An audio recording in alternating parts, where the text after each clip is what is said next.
most people only look at appreciating older things through the lens of nostalgia and miss some of the finer points of the classics.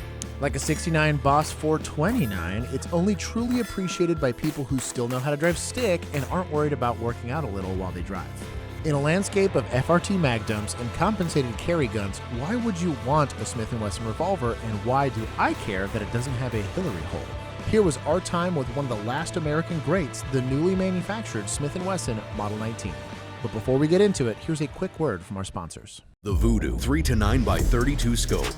This second focal plane scope is only 6.8 inches long and is fog, water, and shock resistant.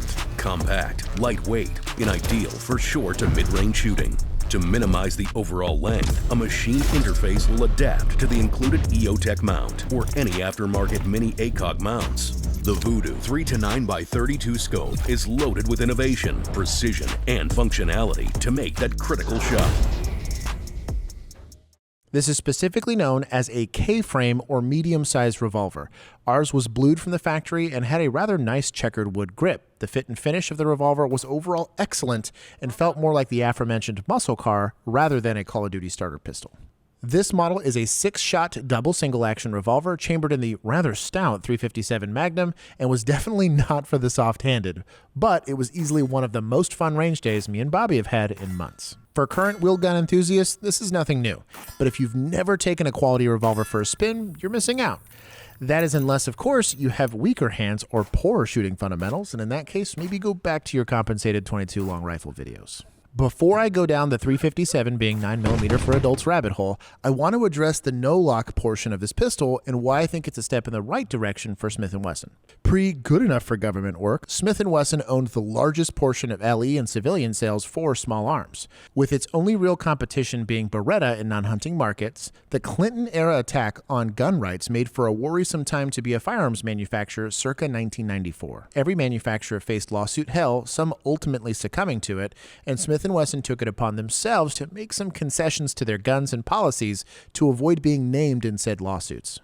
One of these changes including adding an internal locking mechanism to most of their firearm models. Though there is no evidence that the lock affects performance of the pistol when not engaged, there were a few examples of the ultralight revolvers having the locking mechanism engaged during firing with magnum loads. Though there were only issues in those specific set of circumstances, the larger issue with the locks being present was one of culture and values with the company. Smith & Wesson not conforming to gun grabbers' demands and foregoing the lock showcases a rare instance of a legacy brand giving the people what they want in spite of what I'm sure their legal team would have advised them to do. It does help that it's actually a solid shooter with a fantastic trigger in both single and double action. To no one's surprise, we had zero malfunctions through 500 rounds of both 357 and 38 Special, and with an MSRP of around $1,000, I think this is a pretty solid deal with used no-lock sometimes going well north of that on the secondary market, and me not being able to perceive the difference in quality between the two. Now that you've gotten our organized thoughts on this Model 19, here's our slightly more free-form portion of this where we're a little more candid with our thoughts. We both shot this in double and single action. This is really designed to be shot in double. Singles in the off chance that I'm really trying to get like a really precise shot off. But for like a 9.5 to 10 pound pull, it does not feel like it. It's weird. It's an efficient pull is the best way I can describe it. And it's also very smooth. It kind of rolls into, you'll get 2 clicks and then a bang. And then single actions right around 4.5 feels like 2. Like even for... I think that's the weirdest part about this gun is after you telling me how much the trigger actually weighed, and I didn't believe you. I made you like, no, go get the lineman gauge. I don't understand. Yeah, it's 4.5 on the single action, which you don't notice at all, and then 9. And again, well, I'm used to 1911 triggers that are 3 pounds or less, or 4 pounds or less, and this was very, very pleasant. It is different. The grip's going to be very different if you're coming from a semi-auto. These grips are designed differently. They're meant to be held differently. If I could have changed anything on it, and I like the look of it, so it would kind of hurt me to do it, would be to replace the wood grips with rubber grips. Yeah. And that's purely if I'm going to be shooting a lot of 357. You're right. I think rubber grips, in general, they kind of feel a little bit nicer. Especially more friendly. Yeah, but also a little bit more friendly. But if you're concealed carrying, it may not be the most comfortable thing. Right. And also, it doesn't look as good. Yeah. No, this is I think nice. There's definitely something about wood on a revolver versus rubber. And this also isn't like cheap checkering. They did a pretty decent job on this. It's got the little seal on it. It also looks handsome on a blued gun like this. They're also just robust guns. I do think there's going to be a difference in maintenance with this. You do have to clean all the individual bores. Yeah. You do that. There is something for timing that if that goes bad on a There's revolver. also a little bit more etiquette that you have to kind of be aware of with revolvers, which I didn't know. You know, how you're manipulating the cylinder and the crane. You know, you don't want to do your cowboy spin the revolver, slam it in there. Yeah. I think a lot of people too on like a single double action gun that they think, well, let me pull to the single and that's the way it's designed to be shot. I was like, no, just pull through that double action like you would on any double action only gun. That was really, really common with SIG guns. But the single action is pretty satisfying. It is nice. A little bit of knurling on the hammer, so it's a little bit easier to grab. It's like a lot of anti-reflection stuff. You see it here on the rear sight. You see it here on like where the rear sight meets to the receiver. You see it also on the barrel. And then a high-vis portion of the front sight, which is orange. Yeah, it's like a little insert as well, so I believe you can knock that out and replace it. And the other thing I think is pretty neat on this is your actual extraction rod is surrounded by a ton of material. A lot of times the sensitive piece on this these guns is the extraction rod. Do be careful. The very end of that extraction rod can begin to unthread and walk out. And if that happens while you're loading, you know, you may not realize it. You go to close your cylinder and you have some resistance. Don't just slam it shut. Make sure the end of that extraction rod is seated all the way so that you're not going to accidentally bend your extraction rod when you're closing your cylinder. That'd be a bad time. Aside from that, as long as you're treating the revolver and using it as intended, not spinning the cylinder while it's full of ammo and slamming it shut. Honestly, even too, when you're talking about closing it using the crane, you shoot it.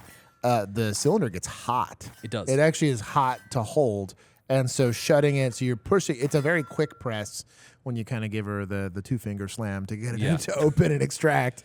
There is a method to this. We can go thank Masada Yub and everybody else that probably popularized this stuff. But on extraction, it's fine. But when you're shutting it, you really only have your offhand to push on that crane if you're right-handed. And technically, that's the way you're supposed to do it. You're supposed to close it by the crane. The reason being, if you have a bunch of rounds in the cylinder, it kind of, is off balance, and you can potentially warp or bend it if it gets bound, which I didn't know beforehand. I've been doing this wrong for a long time. My whole life. There's an understanding, and I'm not an idiot. I understand why we do semi-autos now. There's a ton of benefits to it. Ballistically, we're getting close on a lot of this stuff, and training really matters more than anything. And I think, too, like for guys that don't want that, there's a lot of guys that are getting, again, you don't want a frame-mounted safety on your gun for the same reasons that you probably don't want to lock here. I'm storing this in a way that I believe is safe enough for my situation, and I'm handling the firearm in a way because I know what I'm doing. I just think they're cool, and I think it's cool that they're moving back in that direction. I think it says something about the leadership there in Smith & Wesson. It's good to see Smith & Wesson saying, hey, I have an opportunity to give the people what they want and provide the service that I was originally made for, and that's to provide free Americans with firearms and the firearms they want. If you've never had an opportunity to do it, I know everyone's going to talk about, no, my Glock is fine.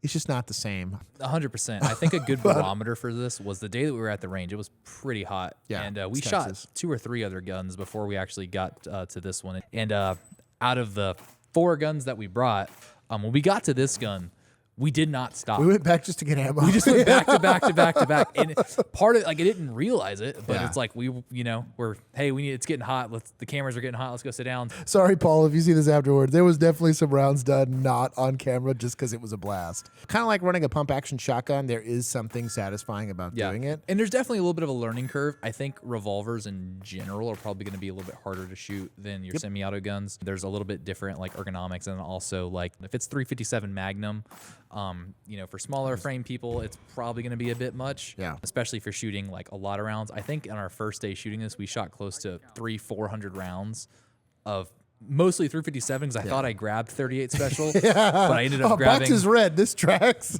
So our wrist, we were feeling it in our wrists a little bit when we left, but it also kind of annoyed me that you were better with this gun than I was. It does help. I went from 45 to this, which is it's just less of a departure, but it's a fascinating experience, and I do think, unlike a lot of the people that'll have the 45 or the 9mm argument or the 40 or the 10, 357s. Ballistically wild, and it's not something you can get in a semi-auto pistol. I think especially for a mountain gun, it makes a lot of sense. There is some nostalgia to it. If you're a gun collector, I think it makes sense to at least have one. My biggest thing behind this is you have a major manufacturer that's domestically here, has always been domestic, right? That you have an opportunity to reward them for providing you with the product you want. And if more often that they listen to the complaints box and say, oh, you guys want this, Gen 4 steel frame Smith & Wesson semi-autos, 4006 would be incredible. If you want to see companies like Smith & Wesson continue to do this, it needs to make business sense for them. They're not going to do it out of the goodness of their heart. These are for-profit companies. So I did think it was pretty cool. Normally, I don't go out and say, hey, buy something frivolously. If you got the cash, this is something to frivolously spend money on, and you're not going to be upset about it if you're a gun guy. On just shooting it alone, absolute blast. 10 out of 10 would recommend, and I get to shoot like 5 different guns every single week all year round. If you have any experience, either old school or new school experience with the Model 19 or revolvers like it, go ahead and put it in the comment section below. I'd be fascinated to hear about it. And I'd also like to hear the complaints about all the people. My semi-auto, fine. Glock perfection. I'm fine with hearing those arguments as well. But we do answer all of those there. There will be a write-up in the forums for it. If you want to go see and argue about it, go discuss it there. And support the companies that are supporting your right to the Second Amendment. Because without them, you don't get provided with what you asked for.